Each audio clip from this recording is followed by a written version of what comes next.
Pada Tuhan, biarlah melalui ibadah hari ini kita dilawat oleh Tuhan. Tuhan berbicara kepada kita melalui firman Tuhan untuk meneguhkan dan menguatkan kita. Berdoa juga supaya Tuhan memberkati kita.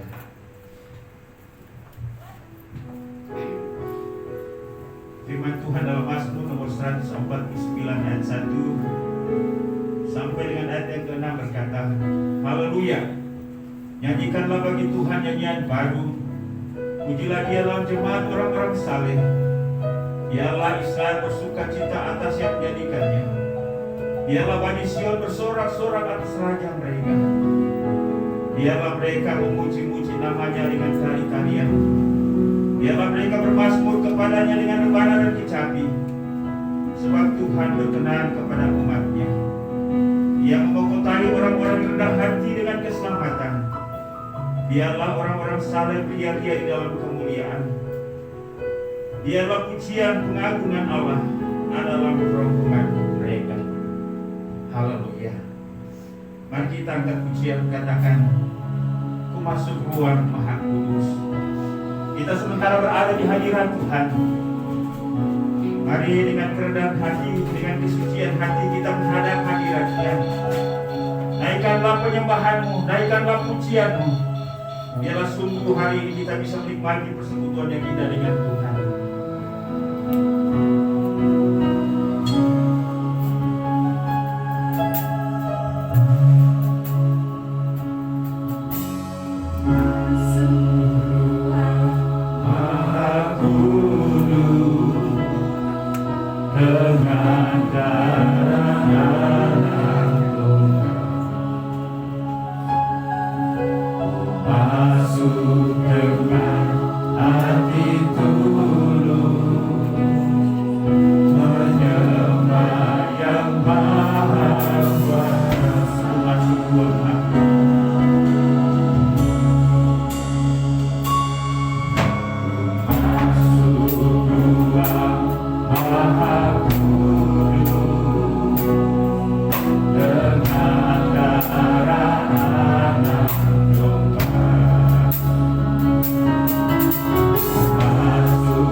Kami pagi hari ini Tuhan,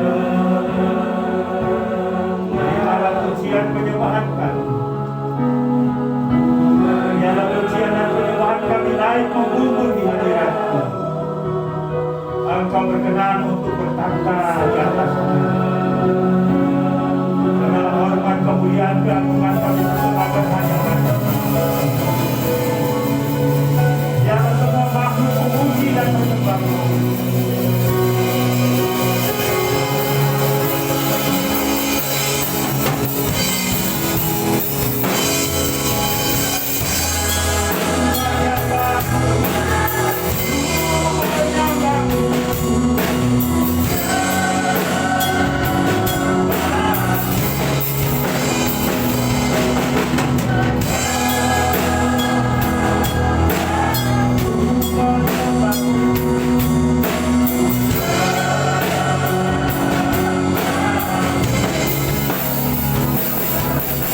Kemuliaan bagi Allah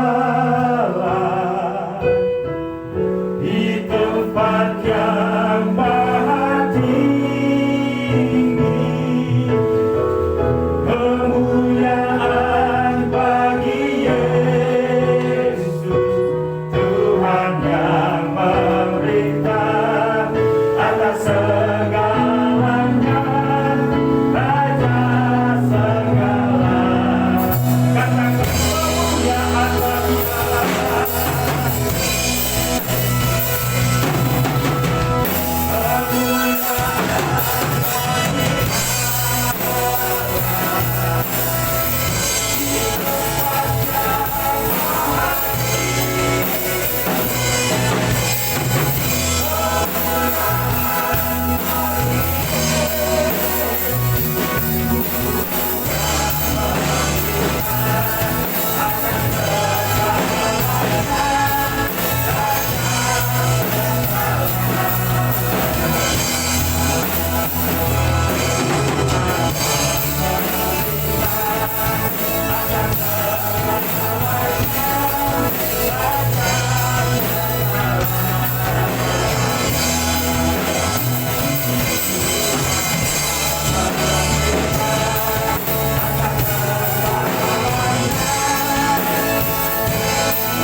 Ibadah kami pada pagi hari ini ya Tuhan, dari awal pertengahan hingga selesainya, kami buka dan kami takiskan hanya dalam nama Bapa, Anak dan Roh Kudus, Tritunggal yang Esa. Haleluya. Sama-sama kita katakan.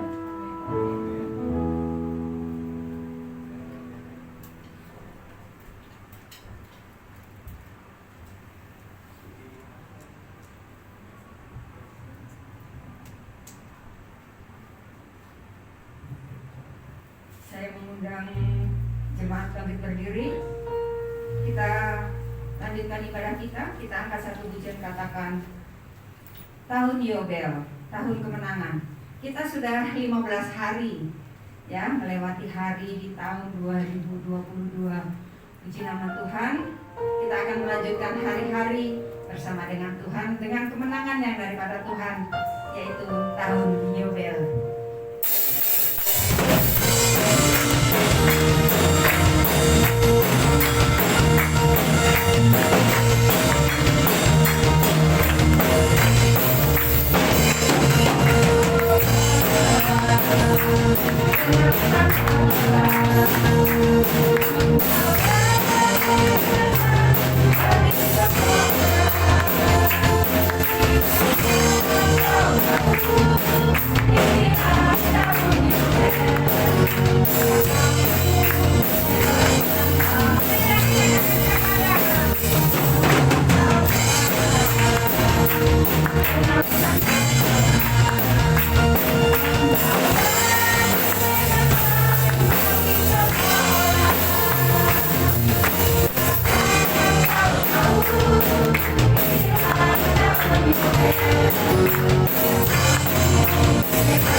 satu takaran yang baik, yang dipadatkan, yang digoncang, dan yang tumpah keluar akan dicurahkan ke dalam ribaanmu.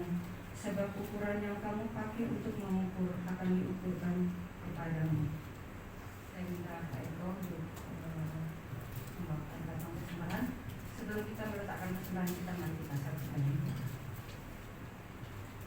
Tuhan yang baik, teramat baik dalam kehidupan kami. Sudah 1 tahun setengah bulan kami melewati hari-hari ini, ya Tuhan. Bahkan di sepanjang kehidupan kami, Engkau sudah memimpin kami, memberkati dan menolong kami. Terima kasih untuk hari ini. Kami masih bisa bertemu dengan saudara-saudara seiman kami. Kami bisa melakukan segala kebaikan dan kami bisa menjadi saksi-Mu dimanapun kami berada sampai dengan hari ini. Terima kasih untuk segala kebaikan-Mu, ya Tuhan. Sebentar kami akan memberikan sebagian dari apa yang Tuhan berikan kepada kami. Berkat yang senantiasa mengalir dalam kehidupan kami, Tuhan. Tak henti-hentinya kami bersyukur. Kami tahu persembahan ini mungkin tidak seberapa dibanding dengan kasih-Mu yang luar biasa dalam kehidupan kami. Tetapi kami rindu memberi dengan penuh sukacita. Karena kami percaya setiap anak-anak-Mu yang memberi dengan sukacita akan hidup berkelimpahan di dalam Tuhan. Terima kasih Tuhan, biarlah Engkau pakai hamba-hamba-Mu untuk mengelola daripada keuangan ini, ya Tuhan, untuk menjadi berkat dimanapun keuangan ini dikelola.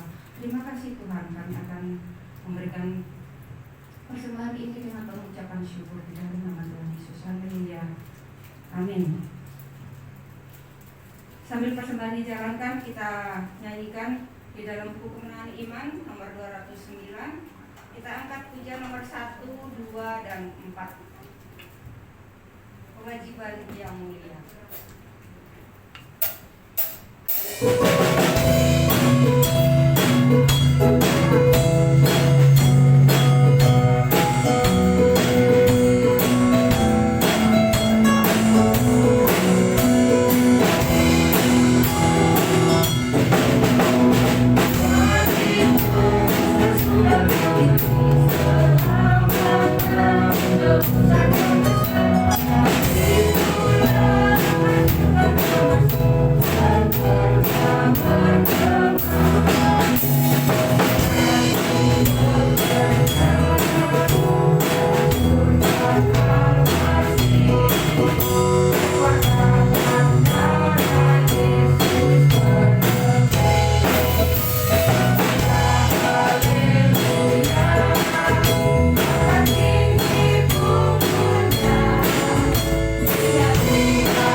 Kita angkat satu pujian, katakan, ajar kami Tuhan menghitung hari-hari, agar kami beroleh hati bijaksana.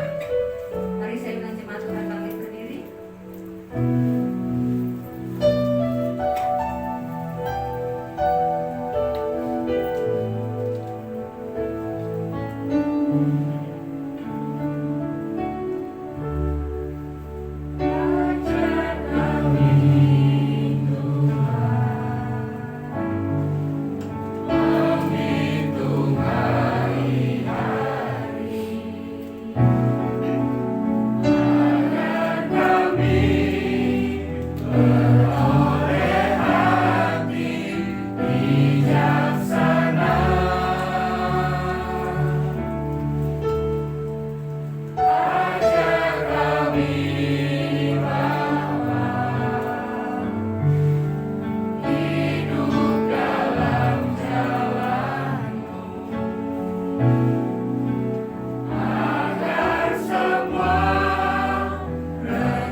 kepadamu ya Tuhan, karena kasih-Mu sungguh luar biasa, tak terhitung.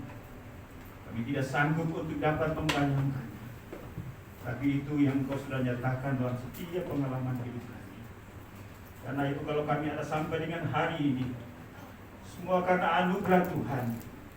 Karena itu izinkan kami untuk menyatakan terima kasih kepadamu Tuhan. Dan biarlah kasih setia Tuhan dalam hidup kami memberi dampak implikasi balik kepada kami, yaitu bahwa kami semakin menghormati Engkau, semakin kagum akan Engkau, semakin takut dan hidup di dalam jalan-Mu. Terima kasih Tuhan, terimalah semua pernyataan kami hari ini. Dan kini tiba saatnya kami akan belajar firman-Mu. Karena itu kami berdoa, biarlah Tuhan Engkau bicara kepada kami, semangatkan kami, gairahkan kami dalam jalan kehidupan yang penuh dengan liku dan pergumulan ini, sehingga kami akan tetap teguh di dalam Tuhan. Pakai dan urapi hamba-Mu, dan biarlah setiap kalimat yang keluar dari bibir mulut ini dapat memberkati kami, memberi pemahaman kepada kami, motivasi kami untuk hidup di dalam Tuhan.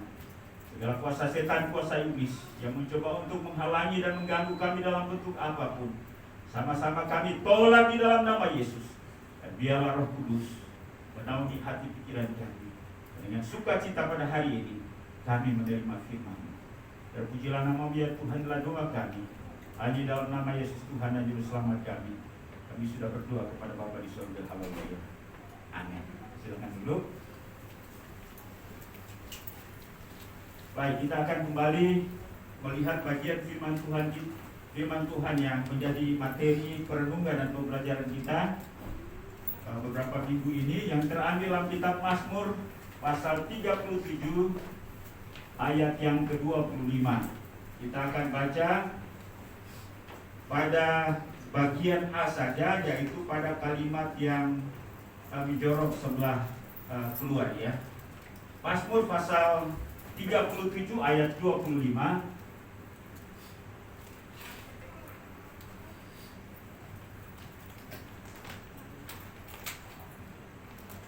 Mazmur pasal 37 ayat yang ke-25. Mari kita baca bersama-sama pada ayat dan pada kalimat yang menjorok keluar. Mari kita baca bersama-sama. 1, 2, 3. Dahulu aku muda, sekarang telah menjadi tua. Nah, Bapak Ibu dan Saudara, sepintas saya mengulangi lagi bagian yang saya sudah jelaskan pada materi firman Tuhan ini, yaitu tema kita adalah mengalami dan mengamati perubahan waktu, ya. Mengalami dan mengamati perubahan waktu. Artinya ialah bahwa sembari pergantian waktu, perubahan waktu, kita tidak menjadi korban waktu, tetapi juga kita dapat mengamatinya dengan benar, sehingga benar-benar bagaimana kita menyikapi situasi yang kita hadapi di hari-hari ini. Kita sudah ada pada hari yang ke-15 di dalam tahun yang baru, tahun 2022. Tentunya ialah bahwa pengalaman itu menjadi guru yang berharga untuk membentuk kita, sehingga bagaimana pada akhirnya kita semakin bijak di dalam menjalani kehidupan ini. Ya, artinya ialah bahwa kita tidak statis, tidak pasif, dan apalagi kita terus menerus yang saya sebut menjadi korban waktu. Ya, kita semakin hari kita semakin menjadi bijaksana. Nah, Bapak dan Saudara, sekali lagi bahwa melalui bagian firman Tuhan ini kita belajar, dan sebagian kita sudah melewatinya, yaitu bagaimana pemazmur mengungkapkan perubahan yang dialaminya. Kemudian apa saja yang diamati pemazmur, dan yang terakhir bagaimana harus bersikap dalam mengalami perubahan dengan semua fakta-fakta kehidupan yang terjadi. Ya, kita menjadi tua adalah sebuah fakta. Kita mengalami kondisi apapun adalah sebuah fakta. Ya, memang Alkitab katakan bahwa hal-hal yang bersifat fisik, apalagi tubuh manusia, pada akhirnya akan menjadi semakin rapuh. Ya. Dulu 10 tahun, 20 tahun yang lalu bapak-bapak ini gagah luar biasa. Ibu-ibu cantiknya luar biasa. Tapi hari ini ya, Makin cantik. apa Pak Min? Makin cantik. Ya, makin cantik ya. Ya, kita harus memandangnya secara rohani ya. Nah, tapi kalau makin cantik ya semakin banyak yang di tempel-tempel itu ya. Makin diperbaiki ya.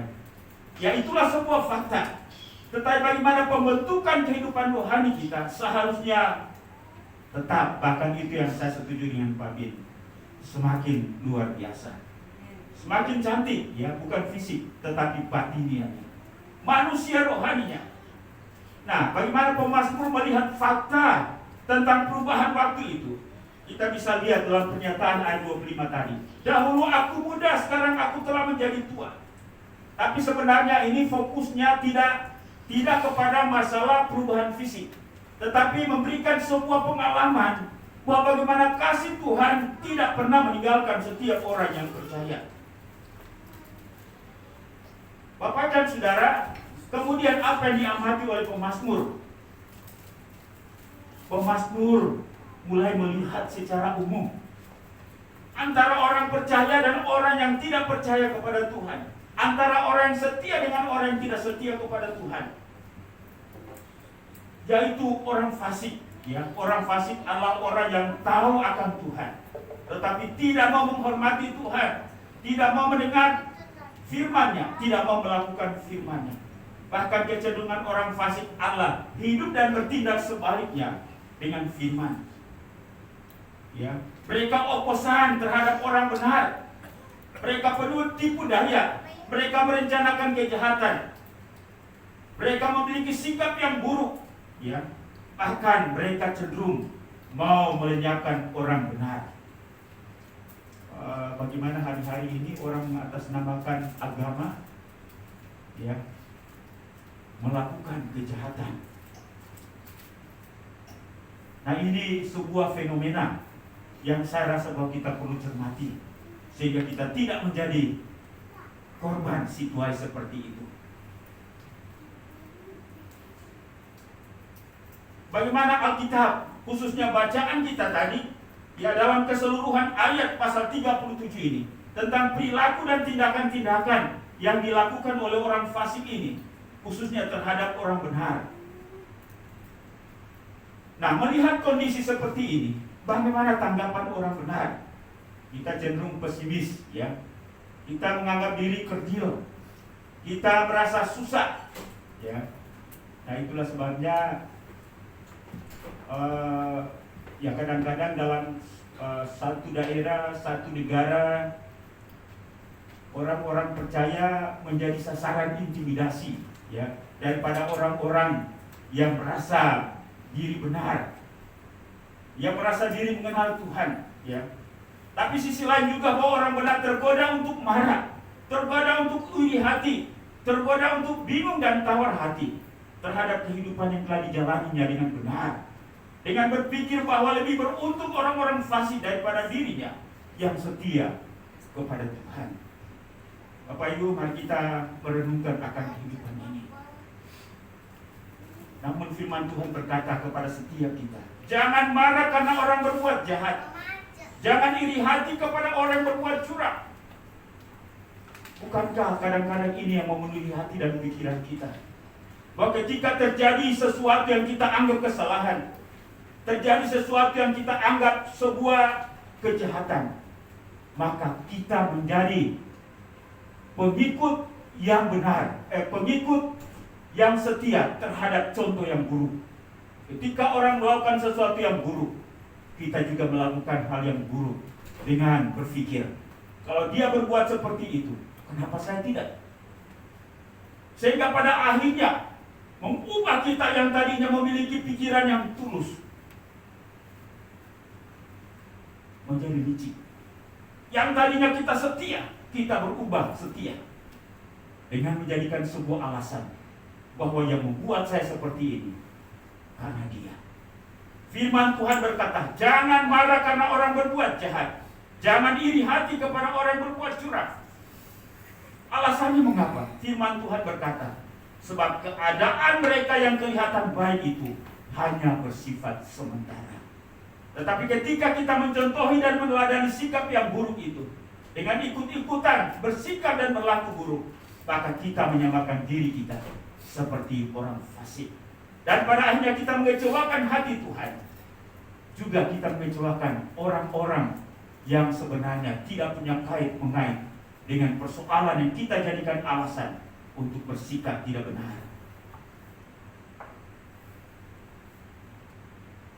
Karena itu, bagaimana kita harus bersikap? Percaya kepada Tuhan dan lakukanlah yang baik. Berlakulah setia. Itu yang dinyatakan dalam ayat yang ketiga.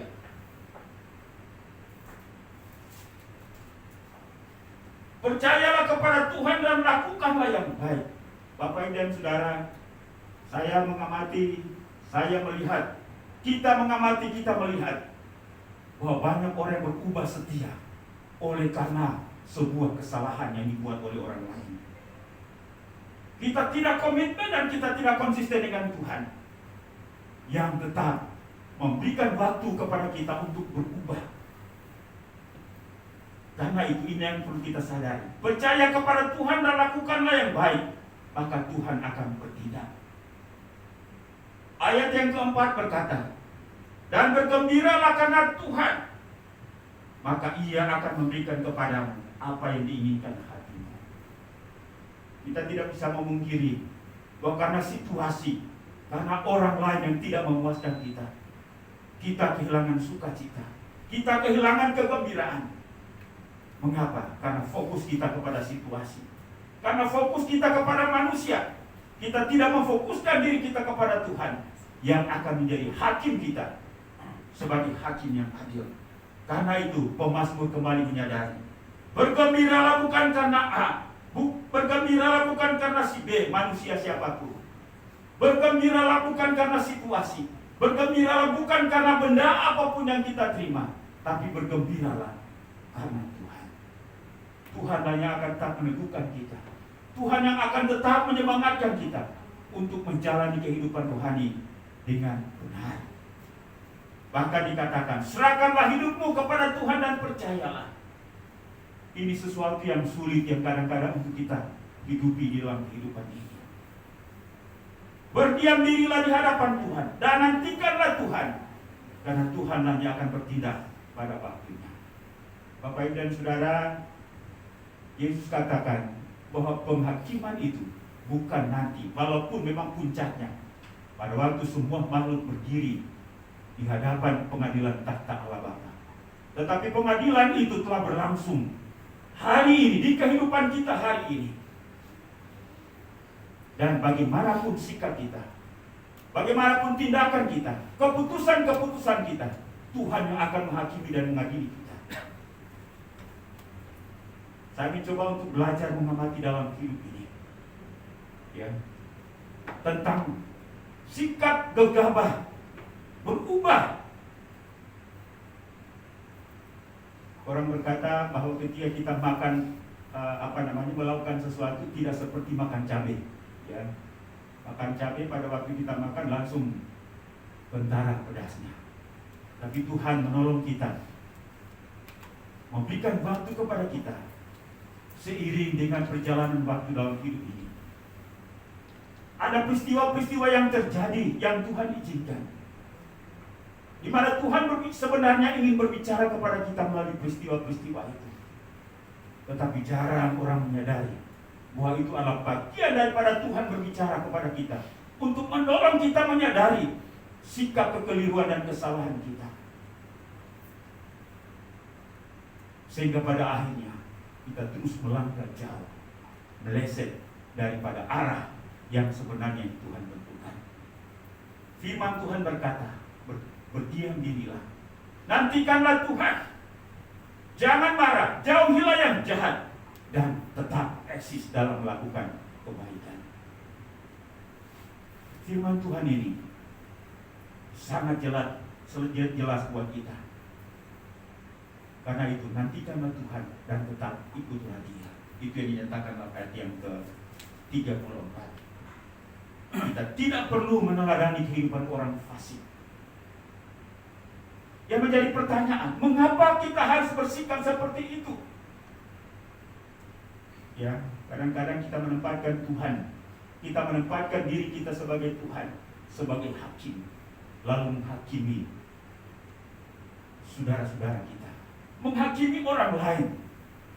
Tetapi firman Tuhan berkata, kita harus tetap bersikap baik, kita harus bersikap benar.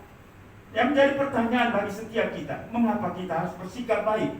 Mengapa kita harus tetap bersikap benar? Firman Tuhan berkata, karena orang fasik atau orang jahat pada akhirnya akan segera lenyap. Tetapi manakala kita bersikap sama seperti orang fasik, kita juga akan lenyap sama seperti orang fasik.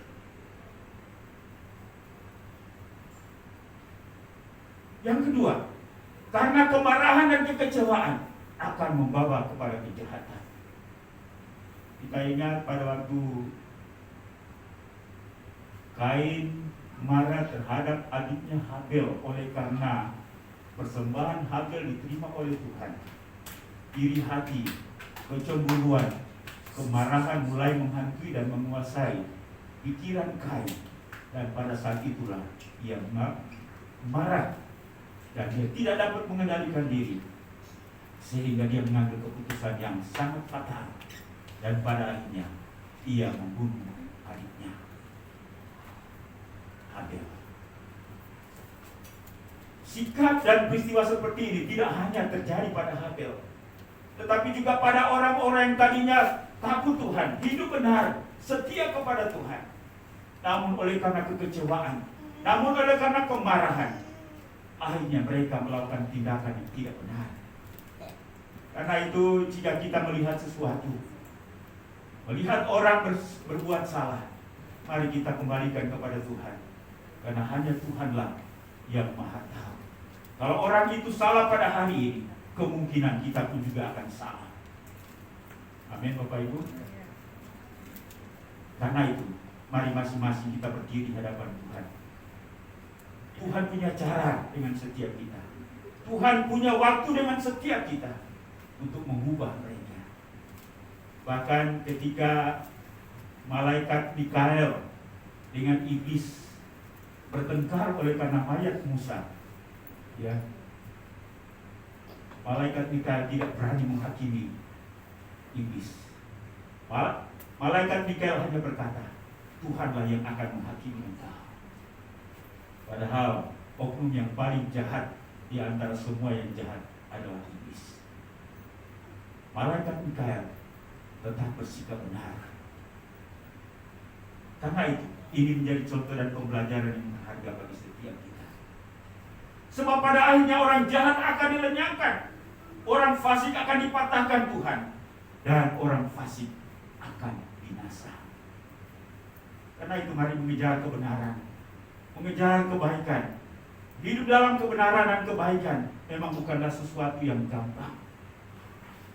Ketika hati kita mulai tawar, hati kita merasa tersakiti, hati kita mulai tersinggung, maka kita tidak tanggung-tanggung melangkah dalam kesalahan. Tapi firman Tuhan katakan, mari berdiam diri, serahkanlah semuanya kepada Tuhan. Karena orang-orang benar memiliki jaminan tersendiri. Kita akan melihat berkat apa saja yang dialami oleh orang benar. Ketika dalam situasi apapun, mereka tetap kokoh, mereka tetap tenang, mereka tetap berusaha untuk bagaimana menata batin mereka, sehingga mereka tidak terpancing untuk melakukan sebuah tindakan yang keliru dan salah. Firman Tuhan berkata dalam ayat 4, Tuhan akan memberikan kebutuhan kita. Ya, kalau itu yang berkaitan dengan masalah ekonomi, ya, bahkan kebutuhan-kebutuhan yang lain. Kalau kita melihat uraian daripada pemazmur dalam Mazmur pasal 23, di situ lengkap sekali apa yang dinyatakan oleh pemazmur yang disediakan oleh Tuhan sebagai gembala yang baik. Dan salah satunya ialah Tuhanlah yang menyegarkan jiwaku. Sehingga ketika kita kecewa, ketika kita sakit hati, ketika hati kita merasa disinggung, Tuhanlah yang akan menolong kita untuk memberikan sejahtera dan sukacita sehingga kita bisa melewati situasi sulit itu. Bukan kita mengambil keputusan dan langkah yang keliru. Tuhan akan memberikan kebutuhan kita. Yang kedua, Tuhan yang akan bertindak membela kita kalau kita benar. Ya. Sekali lagi, kadang kita menempatkan diri sebagai hakim agung. Kita menempatkan diri pada posisi Tuhan, sehingga kita menghakimi orang lain dan menjatuhkan vonis kepada orang lain. Bukan menyakiti, tetapi bagaimana kita bersikap pada akhirnya menghancurkan hubungan dan kebersamaan itu. Tuhan yang akan memunculkan kebenaran kita. Kalau kita benar, pada akhirnya waktulah yang akan membuktikan kalau kita benar atau salah. Karena itu jangan gegabah dan tergesa-gesa mengambil sebuah kesimpulan dan keputusan. Saya benar, dia salah. Dia benar, dia salah. Waktu yang akan menjadi ujian. Dan pasti Tuhan akan berbicara melalui pengalaman-pengalaman kita. Kalau Tuhan tidak berbicara melalui firman Tuhan yang kita baca, membisikkan itu dalam batin kita. Kalau Tuhan tidak berbicara, kalau firman Tuhan tidak lagi mempan disampaikan dengan kata-kata, maka pasti Tuhan akan berbicara melalui pengalaman-pengalaman. Bisa saja menyakitkan, bisa saja menyedihkan, tetapi bagi Tuhan ialah yang penting kita bertobat, sadar dan kembali kepadanya. Tuhan akan menopang orang benar. Ya. Tuhan akan memproteksi kehidupan orang benar. Tuhan memelihara, bahkan tidak hanya diri kita, tetapi juga apa yang menjadi kepunyaan kita. Orang benar tetap tegar dalam situasi sulit. Ini juga bagian daripada berkat yang dialami oleh mereka yang tetap teguh di dalam kebenaran itu. Tuhan memelihara orang benar dalam situasi krisis. Sebab Tuhan menetapkan langkah-langkah orang. Itu yang dinyatakan dalam ayat yang ke-23. Tuhan menetapkan langkah-langkah orang yang hidupnya berkenan kepadanya. Tapi terkadang kita menetapkan langkah bagi diri kita sendiri, sehingga tidak sedikit pada akhirnya kita mengambil keputusan dan langkah yang salah dan keliru. Jika orang benar jatuh, tidak akan sampai tergeletak, sebab Tuhan pasti menopang tangannya. Inilah janji-janji Tuhan yang diberikan kepada setiap orang yang terus rindu untuk hidup dalam kebenaran. Namun orang yang tinggi hati pasti akan mengambil kewenangan Tuhan untuk mengatur dirinya sendiri. Tuhan memelihara orang benar. Tuhan menjamin masa depan orang benar. Tuhan menyelamatkan orang benar. Bahkan tidak hanya bagi orang benar tersebut, Tuhan juga memperhatikan anak cucunya. Bapak Ibu dan Saudara, inilah yang diamati oleh pemazmur. Sehingga di dalam ayat 25 menjadi kesimpulan bagi dirinya bahwa kalau orang benar tetap hidup dalam kebenaran, sekalipun ia diperlakukan tidak adil, sekalipun ia diperlakukan jahat, maka Tuhan pasti menopang kehidupannya. Sehingga pernyataan yang menjadi tema atau pembacaan kita tadi, dahulu aku muda, sekarang telah menjadi tua, tetapi tidak pernah kulihat orang benar ditinggalkan. Sekali lagi, tetapi tidak pernah kulihat orang benar ditinggalkan, atau anak cucunya meminta-minta roti. Bapak dan Saudara, siapakah yang punya pengalaman yang kita baca ini, yang kita renungkan pada hari ini? Daud.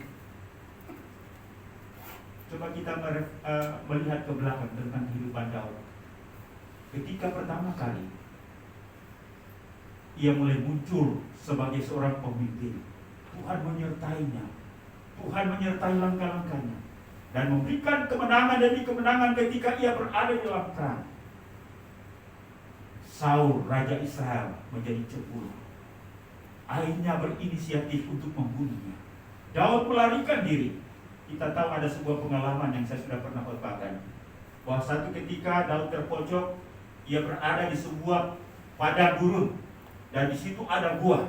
Kemudian Daud dengan beberapa temannya masuk ke kedalaman gua itu. Kemudian Saul masuk dan dia buang hajat di situ. Dia tidak tahu bahwa Daud ada dalam gua itu. Ada kesempatan bagi Daud untuk membunuh Saul. Bahkan teman-teman Daud berkata, inilah kesempatan bagimu untuk melenyapkan orang yang menginginkan nyawamu. Tapi Daud berkata, dia adalah orang yang diurapi Tuhan. Saya tidak pantas untuk menghakimi dia dan menghukum dia. Dialah Tuhan menyatakan keadilannya.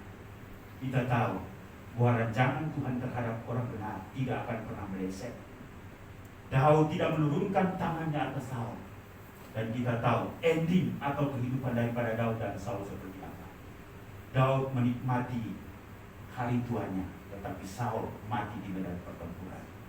Bapak dan Saudara, sekali lagi, apapun sikap kita, mungkin akibatnya kita tidak akan dapatkan hari ini. Ya, seiring dengan waktu Tuhan memberikan kesempatan bagi waktu-waktu yang berubah. Karena itu betapa pentingnya kita sadar.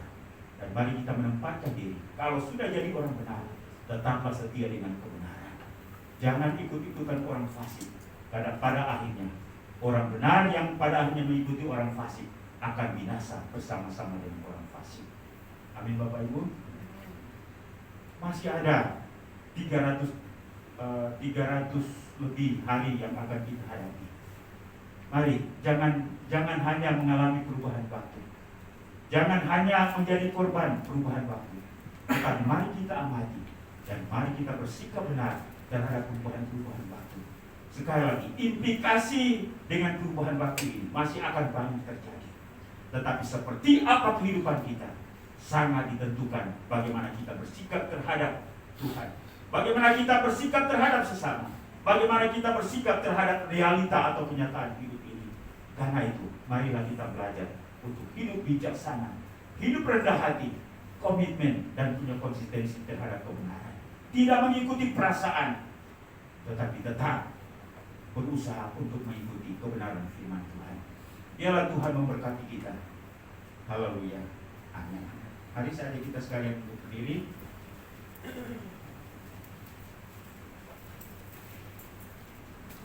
Kita akan pujian katakan Tuhan ku menyenangkan. Biarlah Tuhan yang membentuk hidup kita. Karena sekali lagi kita bergumul dengan kondisi batin kita, dengan pikiran-pikiran kita. Biarlah hati dan pikiran kita diarahkan oleh Tuhan. Bukan ego dan kemanusiaan kita, bukan kelemahan kita. Minta kekuatan kepada Tuhan untuk memulihkan hidup kita.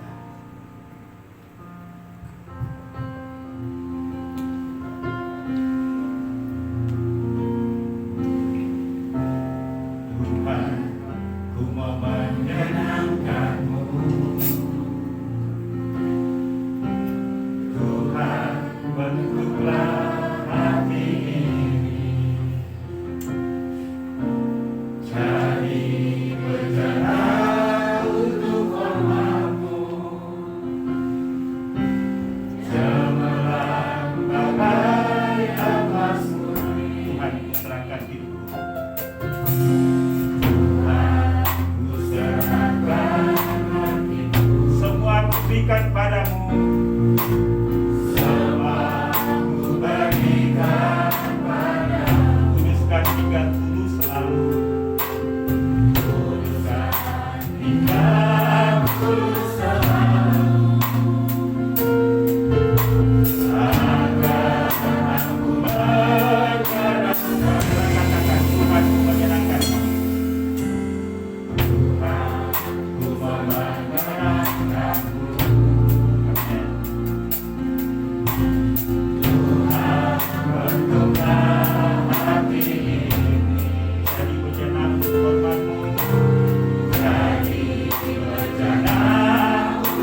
tolong berdoa buat kita, berdoa buat firman Tuhan, supaya mari kita setia untuk melakukan firman Tuhan dalam kehidupan kita.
Karena kami tahu bahwa ibadah ini dapat berjalan dengan segala baik dari awal pertengahan hingga menjelang berakhirnya ini semua karena anugerah Tuhan. Terima kasih kami dapat bersuka cita menyatakan suasana hati kami melalui puji-pujian, baik pujian yang memberikan semangat kepada kami, juga memberikan perenungan kepada kami bahwa betapa luar biasanya kasih-Mu. Biarlah itu sungguh menyentuh batin kami dan terus menyemangatkan kami untuk hidup dalam kebenaran firman-Mu. Juga terima kasih untuk firman hari ini yang menyadarkan kami kembali bahwa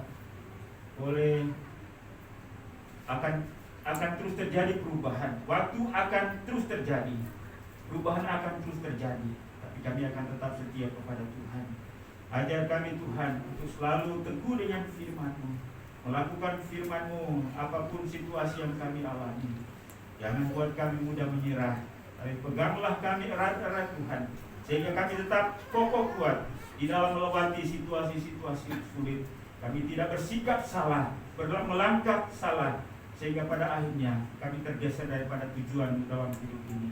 Karena itu berikan keteguhan iman, berikan kesabaran, berikan kekuatan kepada setiap kami ya Tuhan, dan mampukan kami untuk dapat mengamati situasi yang kami hadapi, yang semakin hari semakin membingungkan kehidupan ini Tuhan.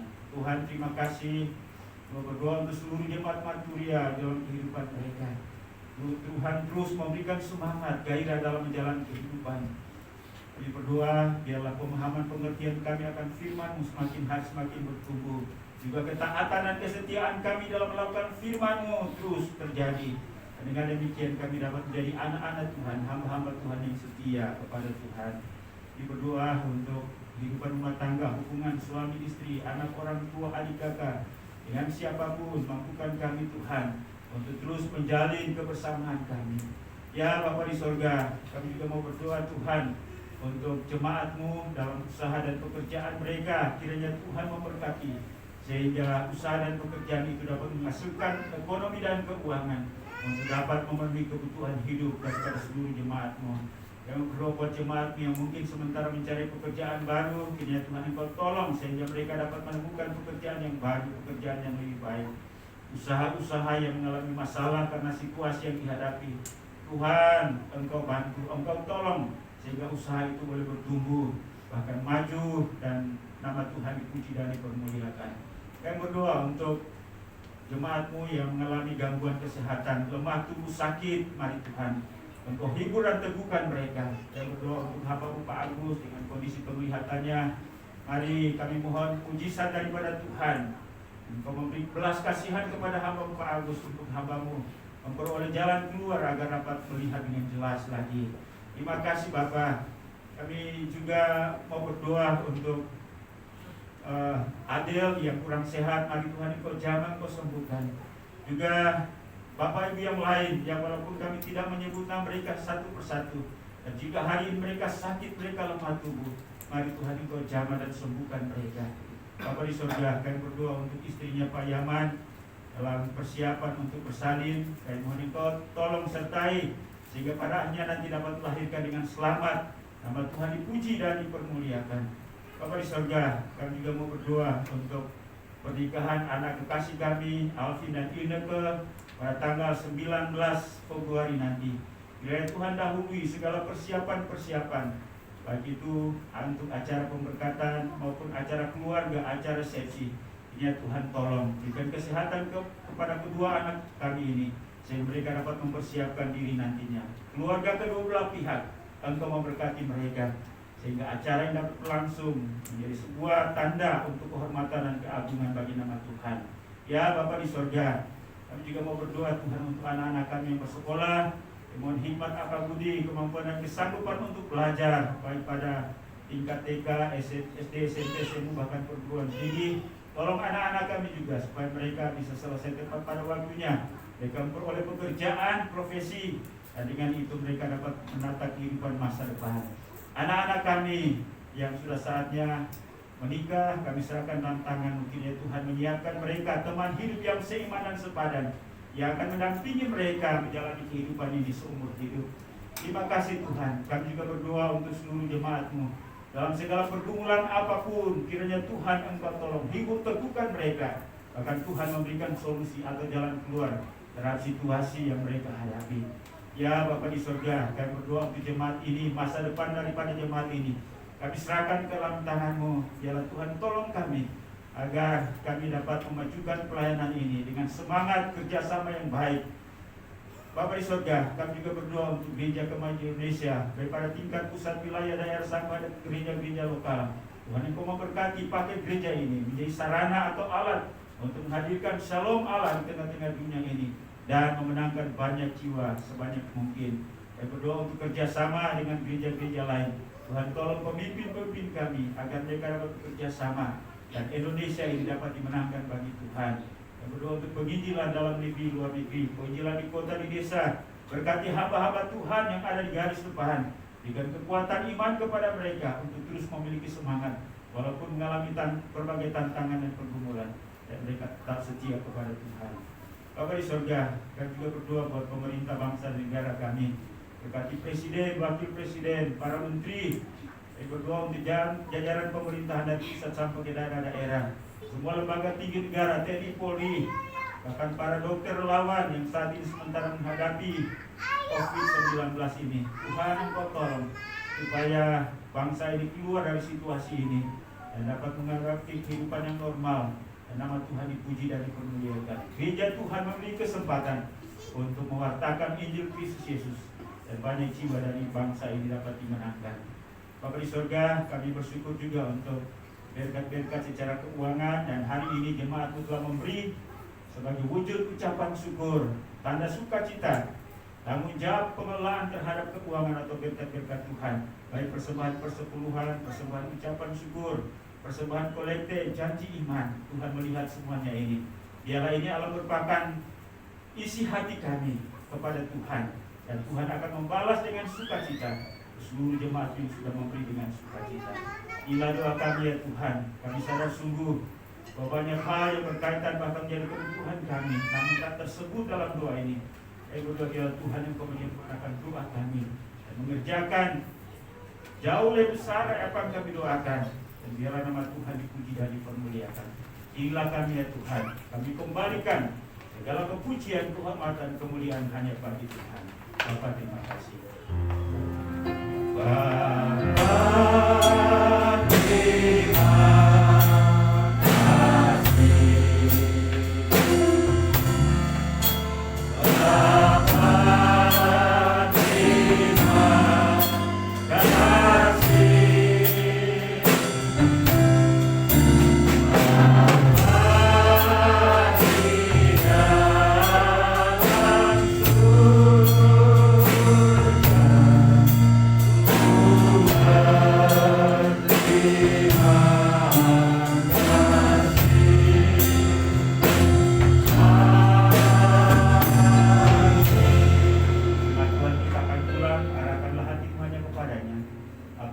sampaikan kepada kita pada hari ini. Terimalah, renungkan, dan lakukanlah itu dalam segenap kehidupanmu. Dan biarlah kasih karunia daripada Allah Bapa, anugerah dan damai sejahtera dalam nama Tuhan Yesus, serta pimpinan penghiburan pertolongan Roh Kudus menyertai kita hari ini, bahkan sampai Maranatha. Kita Kristus datang di awan-awan untuk menyongsong saleh-salehnya, mengangkat kita semua untuk kembali ke rumah Bapa di surga yang penuh dengan kemuliaan. Haleluya. Sama-sama kita katakan amin. Silakan duduk, ibadah kita sudah selesai. Tuhan memberkati. Sampai kita berjumpa